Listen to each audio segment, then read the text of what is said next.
Hello. This is Press Play Action, Jersey Nerds Productions. My name is Mitchell Lee. I'm alongside Tommy Grant and Brandon too, and I'm lying to you because I'm nowhere near these two doofuses. Actually, they're much smarter than me.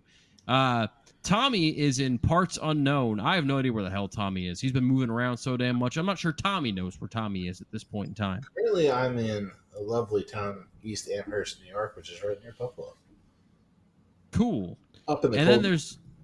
then there's Brandon, who is just he's doing the Aaron Rodgers Darkness Retreat right now. Yeah, There's I do, no I do light like to darkness. be found. Yeah, I do like darkness.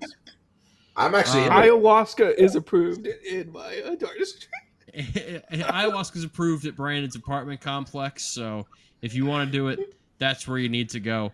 Folks, this is going to be the least fun Spielberg podcast that we do. Man, because what we're going to a talk drop. about Empire of the Sun and Always. And anyone that says that Spielberg's best decade was the 80s, you're an idiot. I'll just go ahead and get that out there right now, especially if you take out the Indiana Jones movies, one of which I didn't even like, that being Temple of Doom. The other movies that he made were The Color Purple, E.T., Empire of the Sun, and Always.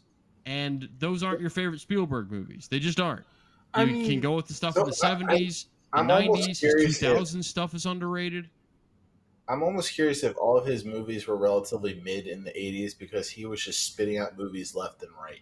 I don't think that that's it because, I mean, he kept spitting out movies in the 90s and the 2000s and the 2010s, but I don't think that he was kind of making that transition, or maybe transition is not the right word, but he had made blockbuster type movies and he was kind of figuring out how to make these heavier dramas, and it was definitely an experiment for him. I think it was some trial ups and downs. Yeah, exactly. Trial and error, like Color Purple. It even in that movie that I really liked, it had its ups, it had its downs, and we're gonna start off with Empire of the Sun, a movie that I did not see. Oh, well. Because the world did not want me to see the movie at all. I was able to rent Always with no problem whatsoever, but when I rented Empire of the Sun, it kept telling me, like, unavailable, or, like, the world did not want me to watch this movie. So I took that as a hint, and I did not watch Empire of the Sun, even though I tried and I got very interested in it because I heard that it stars a young Christian Bale, and so I'm like, ooh, we get to see young Patrick Bateman, young Batman, young Dick Cheney.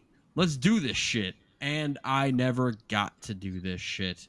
So I'm going to have to lean on young Thomas and young Brandon here to talk about the 1987. I'm pretty sure that this was a Best Picture nominee. Doesn't it was a Best like, Picture shock nominee. Me that it is. Doesn't even shock me that it is. This is one of the movies where we're just on the flop side of what the common people like. I mean, this was a big hit and still is a big hit. I think we just... It wasn't a big hit financially. No, it was not. Like, it was not a Best Picture nominee. Award movie. For a lot of awards. It did feel like not an a Best awards Picture movie nominee. When I was watching it, I was like, oh, I feel like they made this to like try to get some Oscars, which I'm not against those movies. Those movies exist, and yeah. Well, it failed. It got John Williams got nominated for that makes score. Sense. I mean, and to be fair, this is like his 52nd best score or something. Like, it's not even. I mean, it got an editing nomination, like got a costume design nomination, cinematography, art design, best sound. Best Picture that year was won by a movie with a very similar title, that being The Last Emperor. Was the movie that won Best Picture, but Empire of the Sun did not get a Best Picture nomination. And it seemed to me, because this was 2.5 hours long, multiple different languages. It stars John Malkovich, Miranda Richardson, someone named Nigel Havers, and a young boy by the name of Christian Bale that would grow up to be one of the best actors of the last 20 years or so. As far as I'm concerned, I really like Christian Bale. I'm a big fan. And this movie is maybe one of, I think we're talking about the two movies that would have the least name recognition from people. If you just ask someone the name of Spielberg movie, Yeah, no one would name Empire of the Sun, and no one would name Always. that's This is the most probably obscure set of movies we'll talk yeah. about. That's probably a good way to mention both of these movies, but especially Empire of the Sun. It feels obscure and it feels like a movie that Spielberg just like made on a whim. Like, let me try to win some Oscars, or I just want to like tell this story about this war, and kind of just keep it moving. This war. Yeah, this war. I War mean, II, come on. okay, it was World War II, but it was like a niche, like Chinese Japanese thread Ben throughout. Stiller's in this? Yeah, Ben Ben Stiller's in it. Stiller was in this. Yes. I mean, Mitchell, there's some random people in this. I honestly, when I was watching it, I don't know if you feel the same way, Tommy. The first 30 or 40 minutes, you really don't like Christian Bale's character, Jim, because he's don't kind of at he's all. annoying. Um, I definitely saw a little bit of Patrick Bateman in Jim a little bit. I was like, this Yeah. is annoying.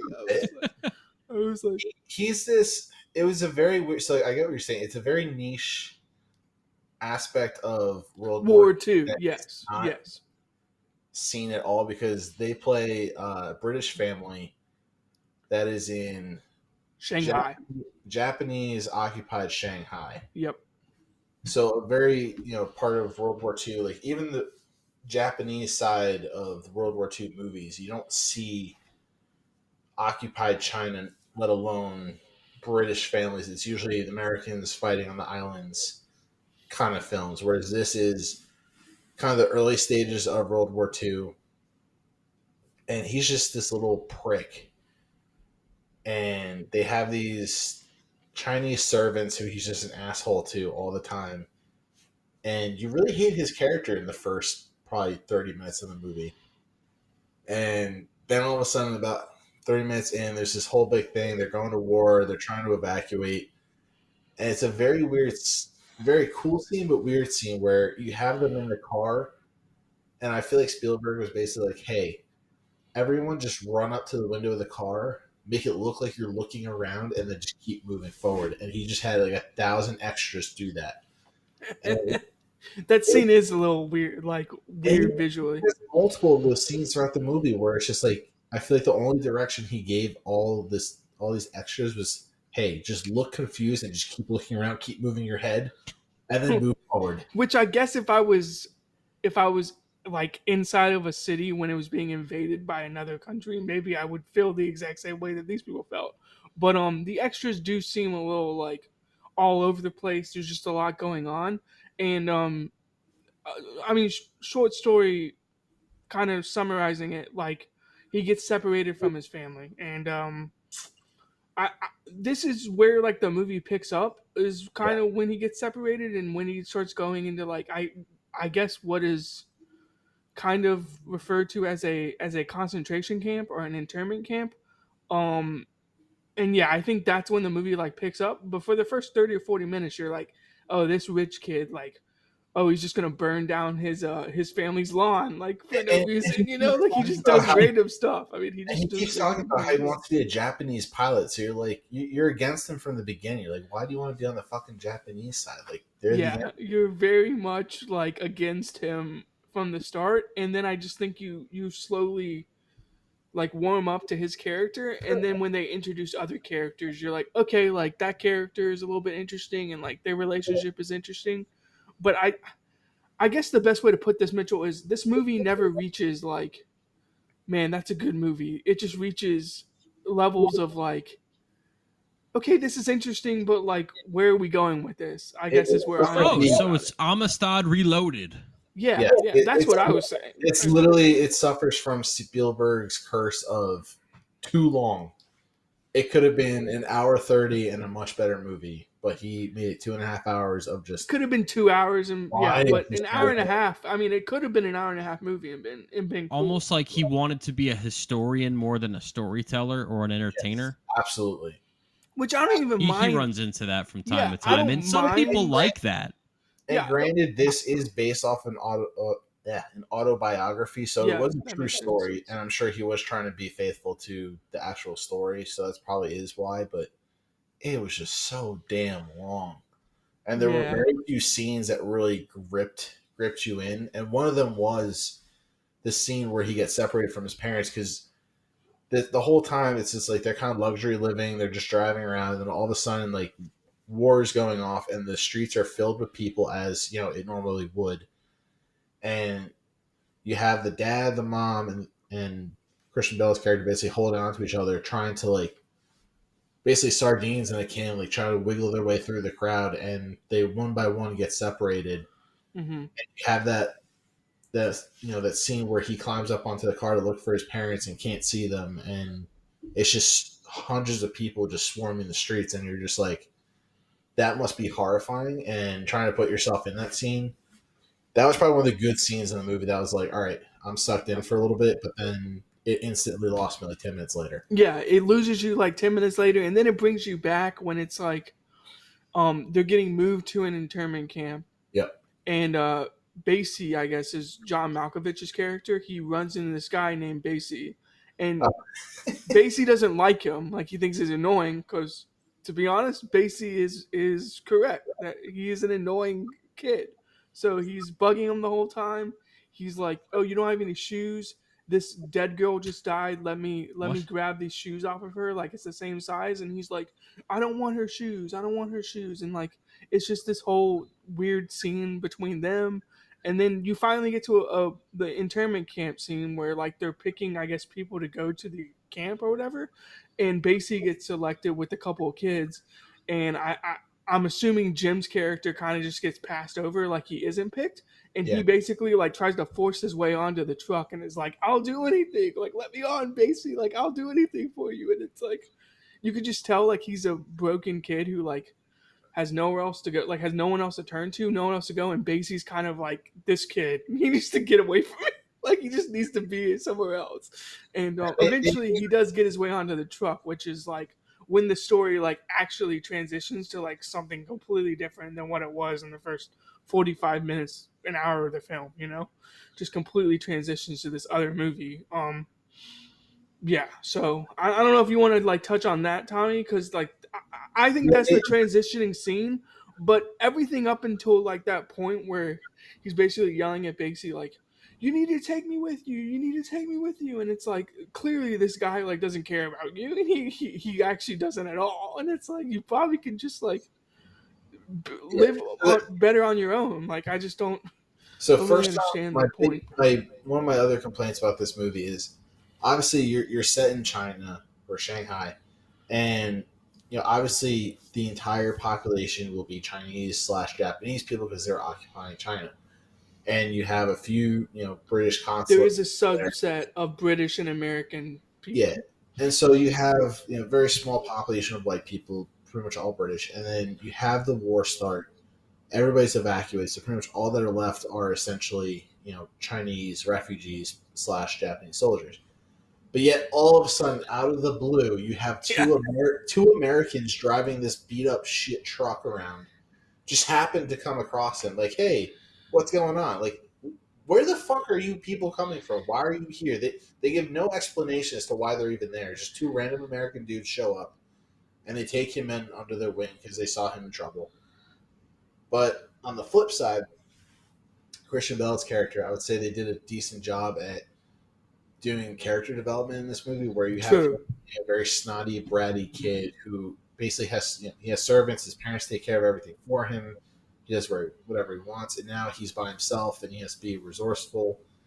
And that's where he kind of leans on John Malkovich's character because he's so desperate for someone to take care of him that the first person that he comes across, he basically clings to and becomes kind of a little kind of parrot on the shoulder for Malkovich's character for most of the movie. Yeah. So, do you want to transition to the entire? Because, like I said, it becomes a completely different movie like halfway through, and it basically Mitchell. It's an internment camp for like the rest of the movie basically, and that's where like you just see like the relationship between John Malkovich's character and Jim like take off and like kind of materialize, but also what like I mentioned earlier, I guess I don't want to like fully spoil it if you like want to watch it or if people want to watch it. So I won't I'm do sure I'll that. get to it at some point when the But world allows me to. sure. I, Yeah, I we will won't say spoil this. it too much. And honestly, this was the part of the movie where I just zoned out because I was so bored out of my mind that I Yes. don't really remember much about the middle of the movie. So like the middle of the movie, it's like okay, you're like there, you're right there, Steven Spielberg. Like just give it to me, like give me something to like pay attention to. And I feel like he just never gets to that point. He like never gives me something to actually care about. There's like an interesting like subplot between Jim and like this boy who I guess is like ends up being like a kamikaze pilot at one point. And then like it's an interesting subplot, but it's like okay, if we're gonna do that subplot, like let's go all the way. Let's actually show like more interaction between those two. Like I don't know, just give me something, and I feel like I don't think they needed it to never because did. the whole beginning of the movie is when they were focusing on him wanting to be a pilot. Yeah, And he's true. carrying around the little toy Japanese plane with him the whole time. Yeah, Like this whole time, he wants to be this Japanese pilot because he thinks they're cool. And then he meets them and realizes, oh, they're just going to blow themselves up because that's what they want to do. Oh, I don't think I want to be a Japanese pilot anymore. yeah. He does kind of freak out. I mean, This shit, he's just like, yeah, this isn't what I want anymore.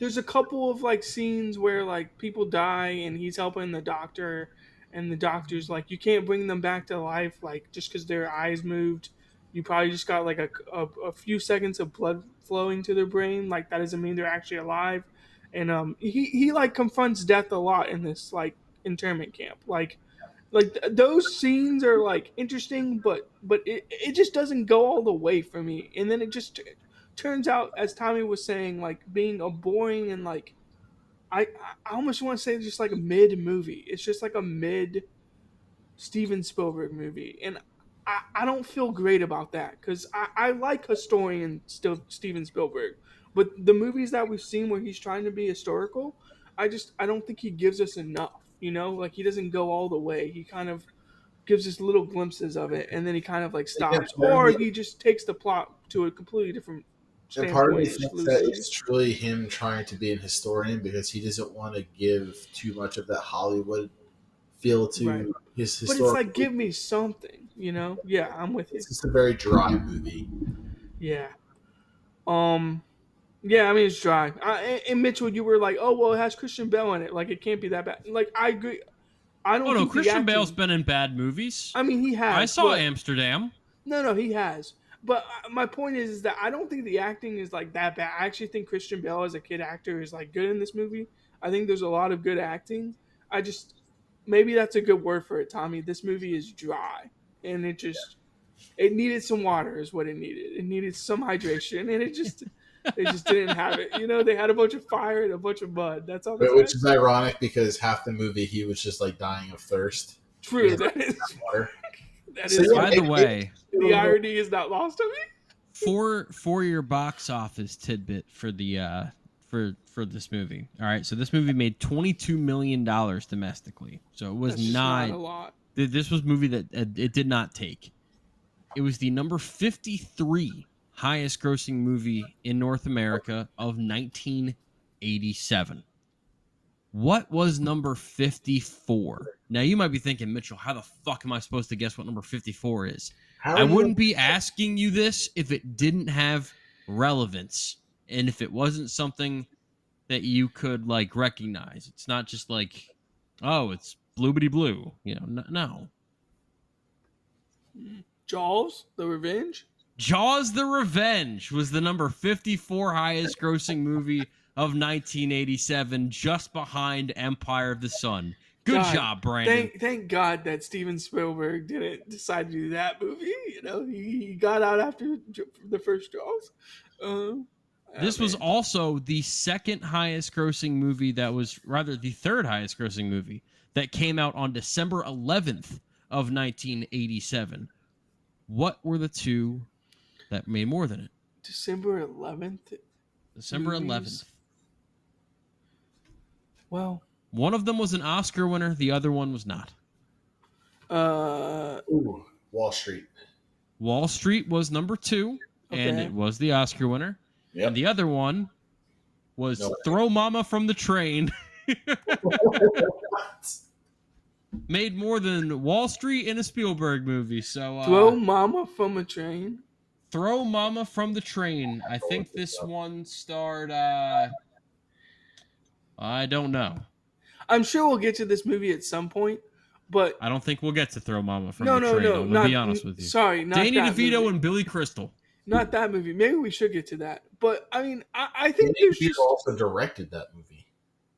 Yeah. interesting. I think there's just more. There's better historical fiction movies, and I guess I wouldn't consider Empire of the Sun historical fiction. But in 1987, we could have picked No Way Out. We could have picked Good Morning Vietnam. We could have picked Full Metal Jacket. Now I wouldn't consider that like an historical masterpiece. So, I don't think I would. I don't consider Full Metal Jacket like The an historical Untouchables. movie. Yeah, The Untouchables.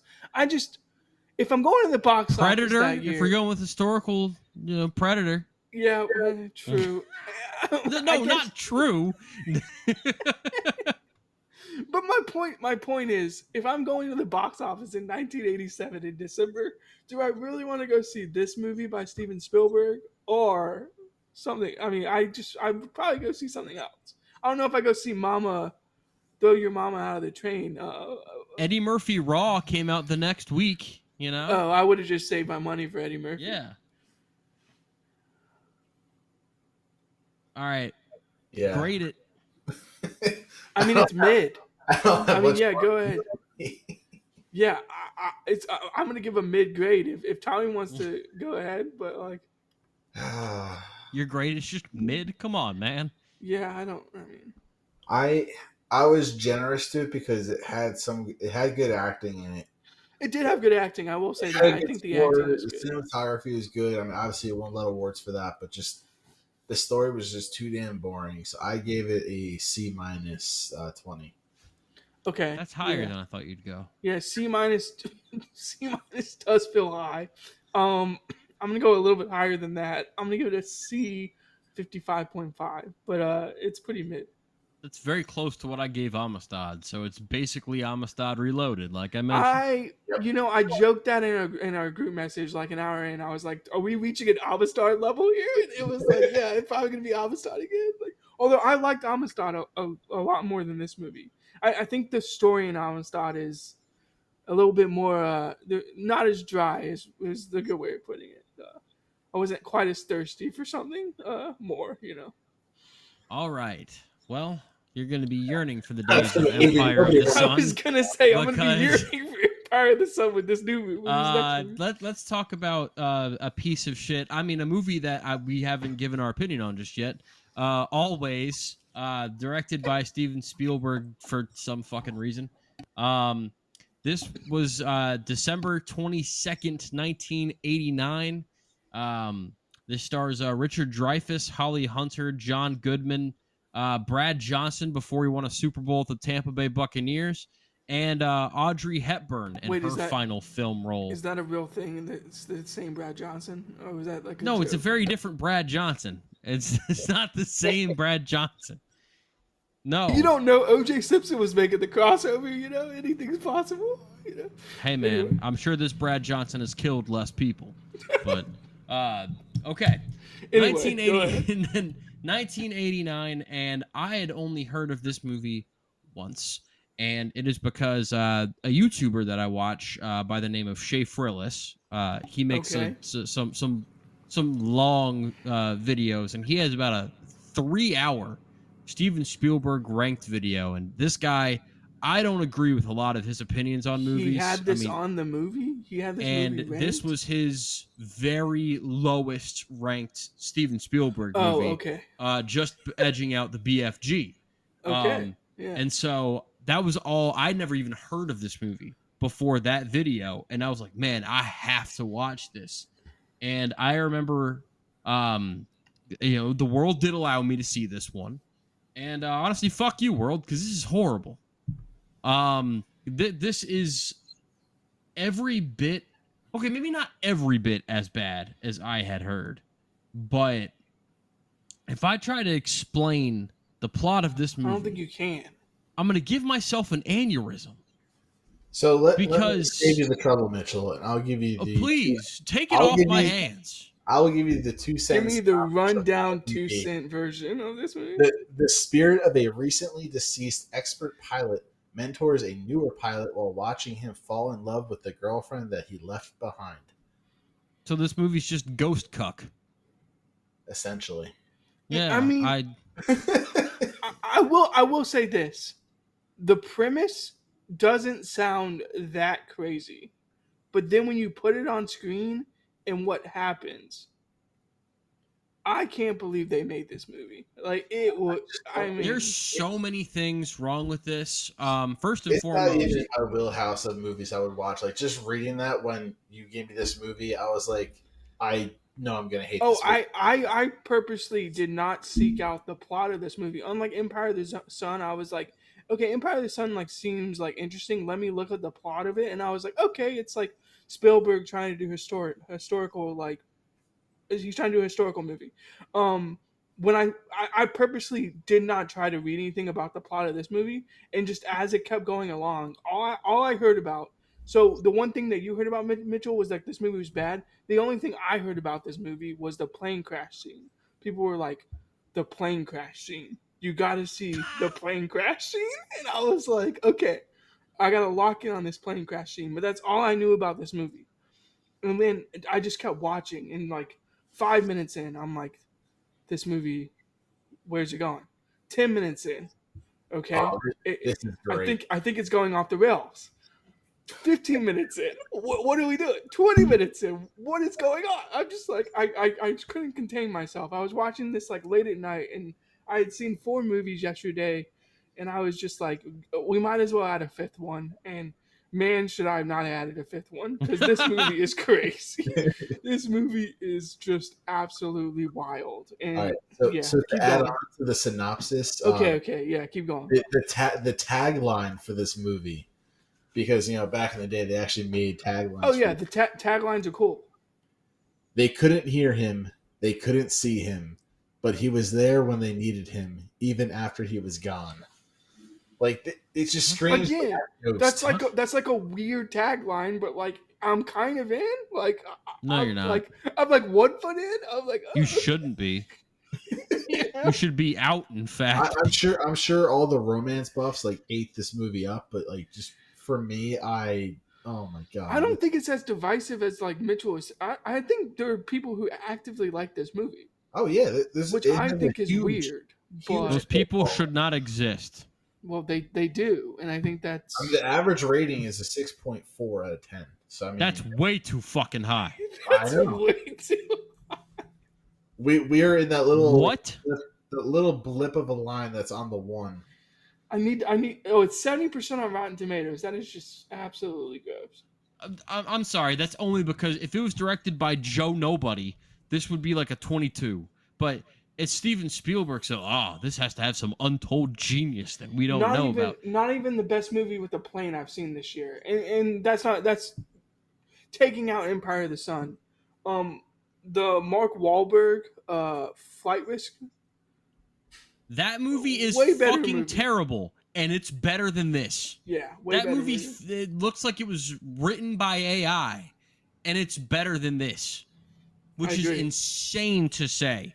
Let's agree. start off with things that feel obvious to me, at least. One, Richard Dreyfuss and Holly Hunter as a couple. Never bought it even for a second. I thought that was her They had dad. no chemistry. They at had all. no chemistry, and she is like, How she old is is he? trying so hard. I think she's like 12 years younger than him in real life. But it feels like they're 40 someone's years apart. old country dad. And hey, that's my girl. Like, staying pure before marriage or whatever the fuck. Like it just, they never felt like a couple. And every time that they would I just felt weird, awkward, and like it was creepy whenever they would like do anything romantic. Yeah. And I just was not into it whatsoever. Holly Hunter is trying way too hard to convince us that this is like the romance of the ages. Meanwhile, Richard Dreyfuss is like just giving off the most old man energy. I like it. It's they have no chemistry whatsoever.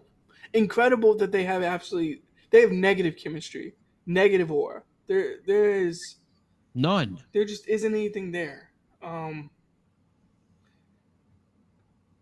I I mean, to like I was saying earlier, 20 minutes in, I'm like, what is going on? And then can we just get like the plane scene happens? Like, okay, how do y'all feel about the plane crash scene? Because I think it's okay. Like, I don't think it's horrendous. But then you get Could to not have cared It less. all of the plane scenes go on for a little bit too long. yeah, just That's like how I felt. 1.5 times too long for every single plane scene. Yeah. Yeah. Like Now you're not Maverick. Sit the fuck down. that's a great point. Now I will say he quote unquote dies. I mean, I guess you really don't know if he dies if you didn't read the plot. Like you were like, okay, maybe he did die. But then he shows up in a woods randomly and then just starts getting a haircut. And he even mentions it as a character. I was flying a plane and now I'm like here, just getting a haircut. And I'm like, In the middle of the fucking woods. I'm like, what is going on, Steven? Explain yourself, Spielberg. Because I don't know what's and going on. he's like, here. "Oh, I'm dead." Like he just like, "Oh, no, no reaction to it. yeah, Just like, no, I'm dead. I guess I'm dead now." And then I guess they explained to him that he has to like take this other guy under his wing or something, and then he has to. Which is weird as hell. And like Audrey Hepburn, like if this was her final role, completely wasted. At least Richard Dreyfuss is like in this movie. I don't know. I mean, Richard Dreyfuss is the lead, Brandon. Random actors that are pretty well known. Besides, sorry, not Dreyfuss. John Goodman. John Goodman. Yeah, I mean John Goodman's like. I love John Goodman. Not here. Yeah, his character Al Yaki might be like the dumbest character on Facebook. I mean, you don't like his character. The name kind of just gives it away. It's like he's gonna be like a doofus character. Yeah. But the way everyone reacts to Holly Hunter, like, is she the last woman alive? Like, she can fly planes, though. I will say that. But like everyone reacts to her in such a weird way. And what is her name? Everyone. What is her name? What? Dorinda? She had a stupid ass name. Her name was like Dora the Explorer or something like Dorinda. Dorinda Durston. What? That is like That's the stupid. weirdest name ever. Yeah, that's the worst name in a movie since Harry Hole. Which, yeah, for those of you who haven't seen The Snowman, that's the lead character's name, Harry Hole. Harry Hole, yeah. Yeah, but stupid. Ted Baker. We're talking about Richard Dreyfuss and Holly Hunter. Are we sure Brad Johnson and Holly Hunter had any chemistry? I mean, no, they didn't. Negative chemistry there. Brad Johnson was just a piece of fucking cardboard that they tried to convince people was an actor. This guy sucked. This guy had no which is crazy to me. Because nothing to work with. Because given the fact that this movie is trying to be a romance movie, there was no chemistry to be found in this film. None. I think. Okay, the scene with Mitchell, we've seen this movie. The scene with the pottery scene in one movie when you're talking about romance. Yeah, the ghost. That scene. Very comparable movie. Very comparable movie, and you can just tell that the ghost just does it better. Like it's just clearly better. Because those two characters had chemistry. You felt love between those two. And the character that was kind of the intermediary between the dead character and the alive character was Whoopi Goldberg giving it her all, as opposed to Audrey Hepburn, who, I mean, she's been dead for quite some time now. It's not like this is a recent thing. And Audrey Hepburn, after this movie came out, she wasn't bad. Yeah. But and Audrey Hepburn is an incredibly accomplished actress. Yeah. But she just doesn't have anything to do here. She cuts his hair for a couple of minutes. She talks to him. She talks to him again. She cuts his hair in the woods. That's what you give the great Audrey Hepburn to do? Yeah. That's hey, what go give this guy a haircut in the middle of the forest. What the fuck? Steven Spielberg pitching this movie just seems so crazy to me. This movie had to have like fallen in his lap. There's no way he pitched this movie and it was Well, like, what's even odder about this is actually a remake. This is Steven Spielberg's this only. is a remake. Yes, this is a remake off of Should have stayed unremade. A movie that was written by Dalton Trumbo. Okay. It was a 1943 film called A Guy Named Joe. Essentially, the same plot, except it was firefighters in the pilot. Conveniently enough, it was set during World War II. Oh, that's way better. That's more convenient. Sure that's where this probably had to have been one of like Spielberg's like favorite movies growing up or something that he was like. It said Spielberg says it was one of the films that inspired him to become a movie director. He had an emotional connection to that movie. Fair. Connection fair with game. his dad, a wartime Air Force veteran. And okay, but then why change the plot? Why change the plot from World War II wartime veteran or like wartime pilots to fighting firefighters, like firefighter pilots? Fighting firefighters. Yeah. So yeah. See, that would be a better movie. No, but like, why change? Not that it makes it bad. Not that it makes it bad. Especially knowing Spielberg's like fascination and love for World War II, I'm kind of surprised he made that change. What did they make him make it? I mean, that's where I'm like confused. I don't know. Yeah, that's why I'm like confused. I'm like, there's no way this man was like, I love this movie as this movie was the reason I got into filmmaking, and let me change like not a core aspect because the plot stays the same whether how, but I just feel like the way he died is just like take it or leave it. I mean, there's just like nothing there for me to like care about, and I guess that's this movie's biggest crime is I don't care about it. Like I gotta be truthful with y'all. I zoned out for an hour. I knew what was going on. Yeah, I knew what was going on, but not really. I rewinded it and watched this movie again, basically, because I was like, okay, I got to give this like a chance.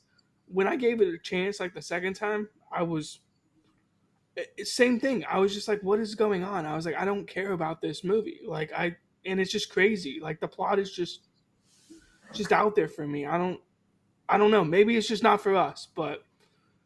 Clearly, because I think we're all about to give this. I think we're all about to give this a pretty bad grade. But I mean, is there any like redeeming quality of this movie? Like, no, it ended.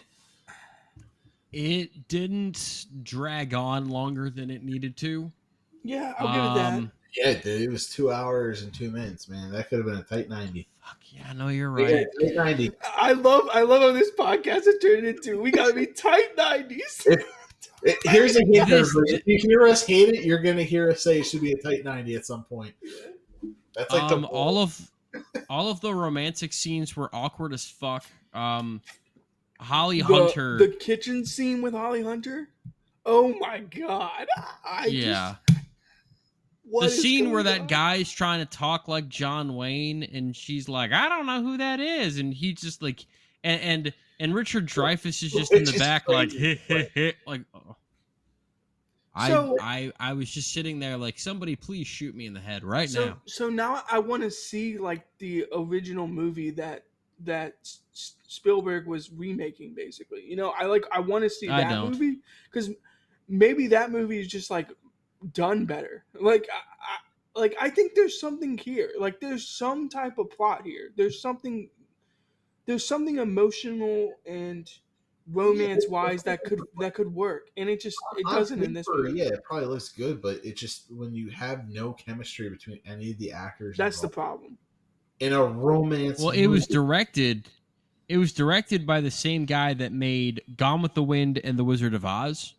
So it's a good movie. And so you would think, all right, hey, that's a great director. Steven Spielberg's a great director. Let's make this happen.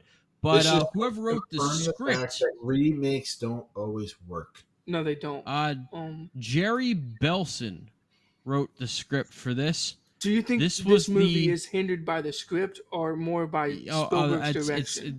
the script, the direction, the casting, the whatever the fuck they were serving on set for craft services that day, everything. um, I don't think it wasn't hard to John believe Goodman was having like, "Get this watched. sandwiches away from me." It wasn't hard to believe having watched this movie that this was this guy's last uh screen credit as far as writing a movie. And he died 17 years later, so he could have written another damn movie. It Wait, wasn't like, really? yeah. So I also mean, he wrote Spielberg must have blackballed him. the only other movie that his name is on that I recognize that he's credited with is Smokey and the Bandit 2, Okay. Oh, which is okay. a movie that Burt Reynolds despises or Well, yeah, despised. Burt Sorry, Reynolds he hates the sequel of Smoking the Bandit, so I will give him yes. So I mean, he said it was horrendously written, that. and Oh, what doofus wrote that movie? Jerry Belson. So I think that Jerry Belson has a lot of the blame to shoulder yeah. for why this movie Well, ended up so bad. I love Steven Spielberg. It's very interesting that he remade it from a movie where the guy made Gone with the Wind. Again, I would think that this movie would be good on paper. I think Tommy said it best. It just wasn't. And I think that's where we can Yeah, end this. keep it on Maybe- paper. Yeah, keep it on paper because it sometimes movies just shouldn't be remade. Is what it goes Sometimes down. they should just be a tight 90 and leave it at that. Yeah, Or well, a that tight too. 0 and just don't make me watch it. Yeah. I don't even want to get into like all of the plot intricacies because like it's We're crazy. gonna wrap Like, this thing up because yeah, I don't wrap it. like this movie anymore. Yeah, wrap it because I mean it's a crazy movie. I think people should see it just because it's that crazy. No. But I don't wish that on anybody. Yeah, I I wish wouldn't fair recommend enough. that. maybe We're gonna talk about okay, maybe we we've should talked recommend about so many Spielberg movies, and we're gonna talk about so many more Spielberg Do you movies. think this is going to be Watch your the good worst ones. Spielberg movie? Yes. Is Okay. it the worst movie that we have talked about so far? No, because Jaws 4 exists. And takes that award. Yeah, I was going to say my Jaws 4 rating is Jurassic World Fallen down Kingdom there. exists. um, So yeah, but this is the worst Spielberg one that I've seen so well, far. go ahead and And give it a grade. I gotta stamp this with an F. Okay. An 88.49. So a high F if that is a thing that you believe in, but it's still an F, man. It's not good. You came in below Jaws 3. Yeah. That's not good. Don't So- take pride in that.